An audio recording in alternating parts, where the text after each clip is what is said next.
اللهم صل على محمد وعلى آل محمد كما صليت على إبراهيم وعلى آل إبراهيم إنك حميد مجيد. اللهم بارك على محمد وعلى آل محمد كما باركت على إبراهيم وعلى آل إبراهيم إنك حميد مجيد. بسم اللہ الرحمن الرحیم. محمد بن سماک رحمۃ اللہ علیہ فرماتے ہیں کہ بنو امیہ کے لوگوں میں موسیٰ بن محمد بن سلیمان الہاشمی بہت ہی ناز و پروردہ رئیس تھا. دل کی خواہشات پوری کرنے میں ہر وقت منہمک رہتا تھا، یعنی لگا رہتا تھا.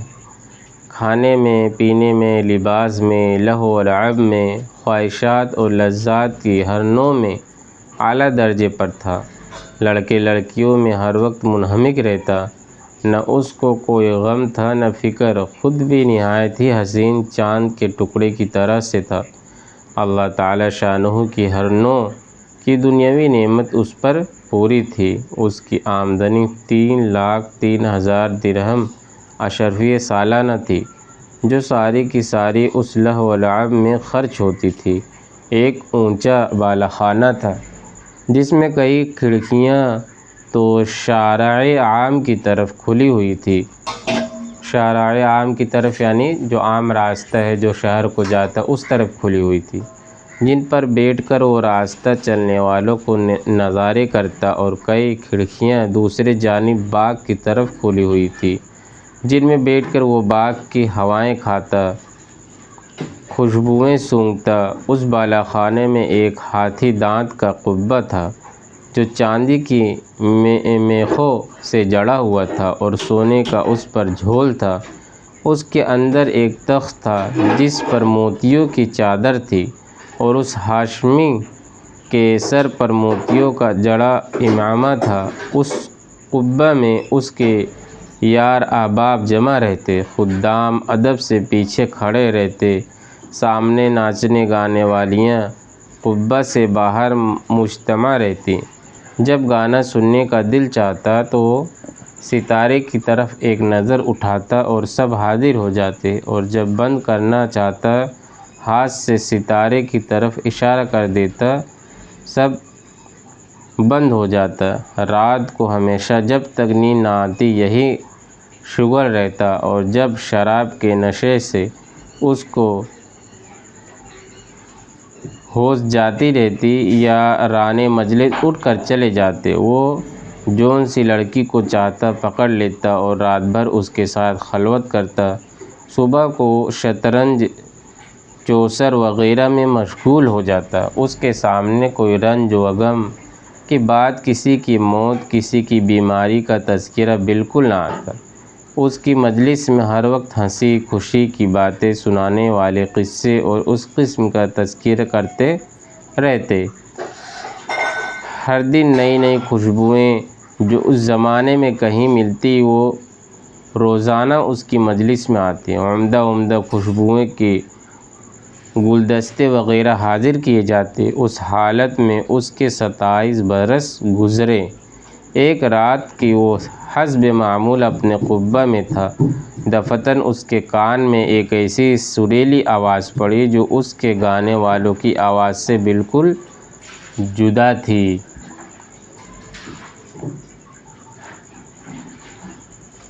لیکن بڑی دلکش تھی. اس کی آواز نے کان میں پڑتے ہی اس کو بے چین سا کر دیا. اپنے گانے والوں کو بند کر دیا اور قبہ کی کھڑکی سے باہر سر نکال کر اس آواز کو سننے لگا. وہ آواز کبھی کان میں پڑ جاتی، کبھی بند ہو جاتی. اس نے اپنے خدام کو حکم دیا کہ یہ آواز جس شخص کی آ رہی ہے اس کو پکڑ کر لاؤ. شراب کا دور چل رہا تھا. خدام جلدی سے اس آواز کی طرف دوڑے اور اس آواز کو تلاش کرتے کرتے ایک مسجد میں پہنچے، جہاں ایک جو نہایت ضعیف بدن، زرد رنگ، گردن سوکھی ہوئی، ہونٹوں پر خشکی آئی ہوئی، بال پراگندہ، پیٹ کمر سے لگا ہوا، دو ایسی چھوٹی چھوٹی لنگیاں اس کے بدن پر کہ ان سے کم میں بدن نہ ڈھک سکے، مسجد میں کھڑا ہوا اپنے رب کے ساتھ مشغول تلاوت کر رہا یعنی قرآن شریف پڑھ رہا تھا نماز میں۔ اس کو پکڑ کر لے گئے، یہ لوگ اس کو پکڑ کر لے گئے، نہ اس سے کچھ کہا نہ بتایا، ایک دم اس کو مسجد سے نکال کر وہاں بالا خانے پر لے جا کر اس کے سامنے پیش کر دیا کہ حضور یہ حاضر ہے۔ وہ شراب کے نشے میں کہنے لگا یہ کون شخص ہے؟ انہوں نے عرض کیا کہ حضور یہ وہی شخص ہے جس کی آواز آپ نے سنی تھی۔ اس نے پوچھا کہ تم اس کو کہاں سے لائے ہو؟ وہ کہنے لگے حضور مسجد میں تھا، کھڑا ہوا قرآن شریف پڑھ رہا تھا۔ اس رئیس نے اس فقیر سے پوچھا کہ تم کیا پڑھ رہے تھے؟ اس نے اعوذ باللہ پڑھ کر یہ آیتیں بتائی۔ یہ قرآن پاک کی آیت ہے جس کا ترجمہ ہے سورہ مطففین، جس کا ترجمہ یہ ہے بے شک نیک لوگ جنت کی بڑی نعمتوں میں ہوں گے، مسحریوں پر بیٹھے ہوئے جنت کے عجائب دیکھتے ہوں گے۔ اے مخاطب یعنی اے سننے والے، تو ان کے چہروں پر نعمتوں کے شادابی سرسبز محسوس کرے گا، اور ان کے پینے کے لیے خالص شراب سرسبز جس پر مشک کی مہر ہوگی ملے گی۔ ایک دوسرے حرص کرنے والوں کو ایسی ہی چیزوں میں حرص کرنا چاہیے، یعنی بڑھنے کی کوشش کہ یہ نعمتیں کس کو زیادہ ملتی ہیں، اور ان کا ملنا اعمال کی وجہ سے ہوتا ہے، اس لیے ان اعمال میں حرص کرنا چاہیے جن سے یہ نعمتیں حاصل ہوں۔ اور اس شراب کی آمیز میں تسنیم کے پانی سے ہوگی۔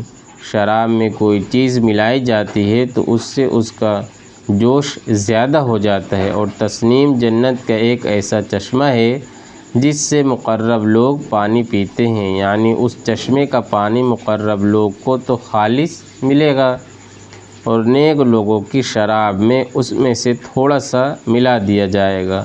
اس کے بعد اس فقیر نے کہا ارے دھوکے میں پڑے ہوئے تیرے اس بالا خانے کو، تیرے ان فرشوں کو، ان سے کیا مناسبت؟ وہ بڑی اونچی مسحریاں ہیں جن پر فرش بچھے ہوئے ہیں، ایسے فرش جو بہت بلند ہیں، ان کے استر دیبز و ریشم کے ہوں گے۔ سورہ رحمان۔ لوگ سرسبز اور عجیب و غریب خوبصورت کپڑوں پر تکیے لگائے ہوں گے۔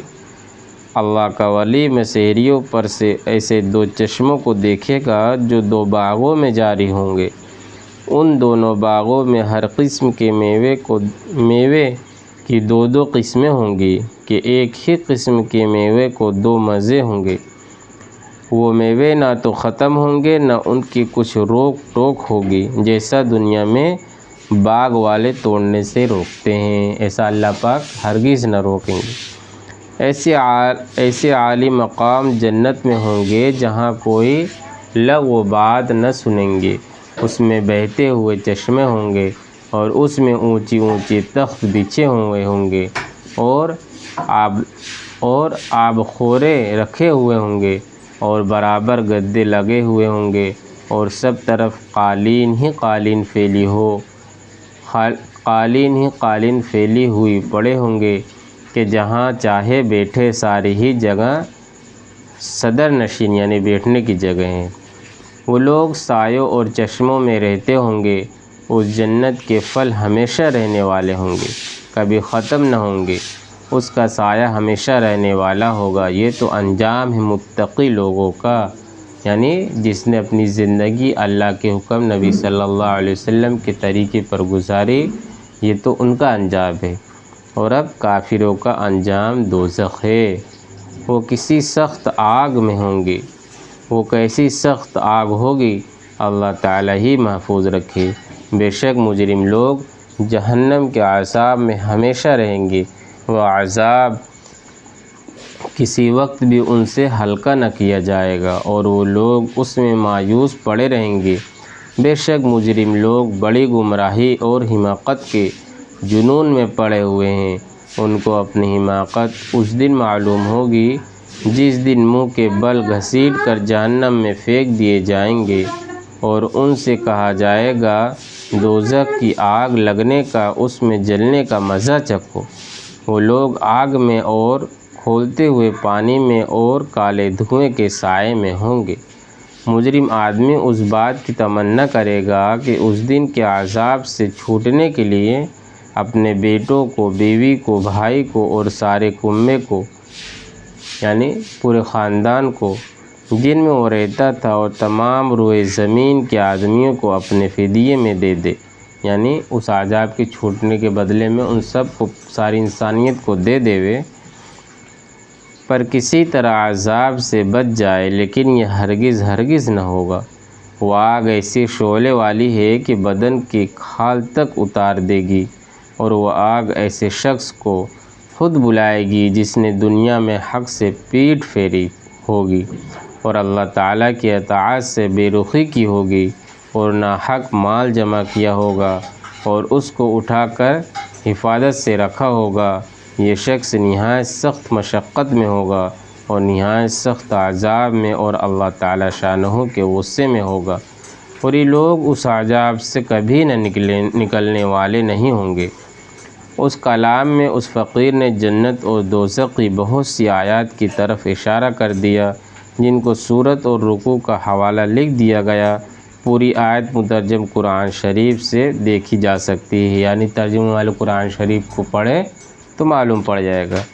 وہ ہاشمی رئیس فقیر کا کلام سن کر اپنی جگہ سے اٹھا اور فقیر سے معانقہ کیا، یعنی گلے لگا، اور خوب چلا کر رویا اور اپنے سب اہل مجلس کو کہہ دیا کہ تم سب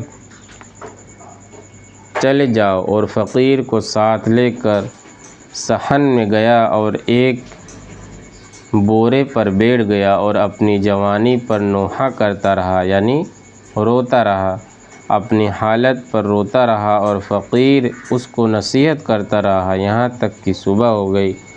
اس نے اپنے سب گناہوں سے اول فقیر کے سامنے توبہ کی اور اللہ تعالی شانہ سے اس کا عہد کیا کہ آئندہ کبھی کوئی گناہ نہ کرے گا۔